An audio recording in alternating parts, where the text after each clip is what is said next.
মাননীয় সদস্য, আপনি দয়া করে বসুন। এই পর্যায়ে আলোচনায় অংশগ্রহণ করবেন সিলেট ২ আসন থেকে নির্বাচিত মাননীয় সংসদ সদস্য তাহমিনা রুশদীর। ধন্যবাদ। বিসমিল্লাহির রহমানির রহিম। আপনার সময় ৬ মিনিট। মাননীয় স্পিকার, আপনাকে ধন্যবাদ। রাষ্ট্রপতির ভাষণ সম্পর্কে আনিত ধন্যবাদ প্রস্তাবে আলোচনার সুযোগ দেওয়ার জন্য আপনাকে ধন্যবাদ জানাচ্ছি। মাননীয় স্পিকার, আজকের এই জাতীয় সংসদে সদস্য মনোনীত হতে পেরে আমি মহান আল্লাহর কাছে শুকরিয়া জ্ঞাপন করছি। আমি ধন্যবাদ এবং কৃতজ্ঞতা জানাচ্ছি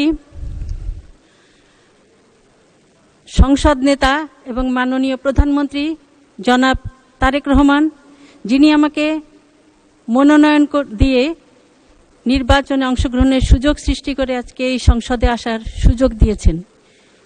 আমি স্মরণ করতে চাই মহান স্বাধীনতার ঘোষক শহীদ প্রেসিডেন্ট জিয়াউর রহমানকে। আমি আরও স্মরণ করতে চাই গণতান্ত্রিক আন্দোলনে যিনি গণতন্ত্র পুনঃপ্রতিষ্ঠায় ওনার জীবনকে উৎসর্গ করেছেন সেই মহান নেত্রী দেশনেত্রী বেগম খালেদা জিয়াকে। আমি আমার নির্বাচনী এলাকা সিলেট ২ বিশ্বনাথ এবং উসমানীনগরের সর্বস্তরের জনগণ ভোটারদেরকে ধন্যবাদ এবং কৃতজ্ঞতা জ্ঞাপন করতে চাই।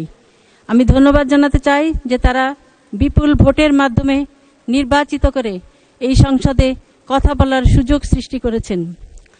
আমি স্মরণ করতে চাই ভাষা আন্দোলন, মহান স্বাধীনতা যুদ্ধের শহীদদের, বীর শহীদদের এবং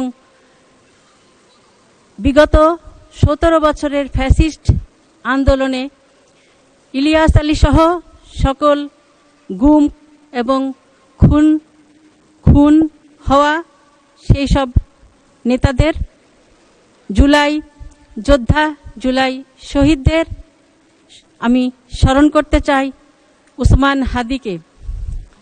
মাননীয় স্পিকার, আজকে ৩৬০ আউলিয়ার পুণ্যভূমি সিলেট এলাকা থেকে সম্ভবত আমি প্রথম নারী সংসদ সদস্য হিসাবে এই সংসদে আসতে পেরেছি। এর পিছনে একটি প্রেক্ষাপট আছে। সেই প্রেক্ষাপট হলো আমার স্বামী এম ইলিয়াস আলী সিলেট ২ আসনের সংসদ সদস্য ছিলেন। উনার নির্বাচনী এলাকায় উনি বিশ্বনাথ উসমানীনগরের এই সংসদে প্রতিনিধিত্ব করেছিলেন। বিগত ফ্যাসিস্ট সরকার ২০১২ সালের ১৭ এপ্রিল ওর গাড়ি চালক আনসার আলী সহ তাকে গুম করে। তার আধিপত্যবাদের বিরুদ্ধে তার ভূমিকা এবং গণতান্ত্রিক আন্দোলনে তার সাহসী ভূমিকার কারণে বিগত ফ্যাসিস্ট সরকার তাকে গুম করে এবং এই গুমের শিকার আরও অনেক পরিবার রয়েছে। মাননীয় স্পিকার, আমার নির্বাচনী এলাকার সকল জনগণ এবং বাংলাদেশের যখন যেখানে গিয়েছি সকলের একটি প্রশ্ন ছিল আমার কাছে, ইলিয়াস আলী কোথায়?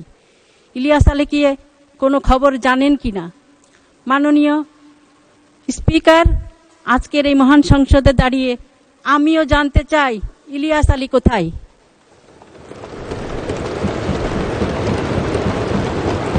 আমার মতো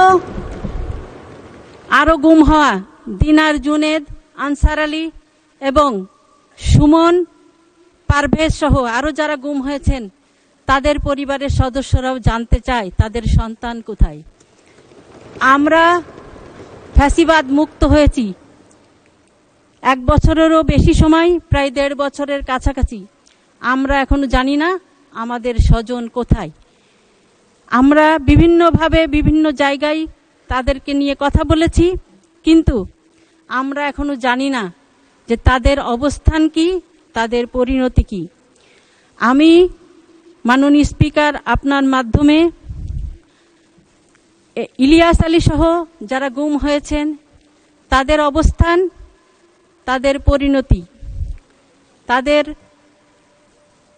গুমের সাথে যারা জড়িত তাদের বিচার এবং যে গুম পরিবার রয়েছে সেই সকল পরিবারের সদস্যদের আর্থিক জটিলতা নিরসন এবং গুমের সাথে যারা জড়িত তাদের বিচার এবং এই গুমের যারা পরিবার আছেন, গুম ব্যক্তির পরিবার, সেই পরিবারদের আর্থিক জটিলতা নিরসন করে তাদের পুনর্বাসনের জন্য জোর দাবি জানাচ্ছি। আমি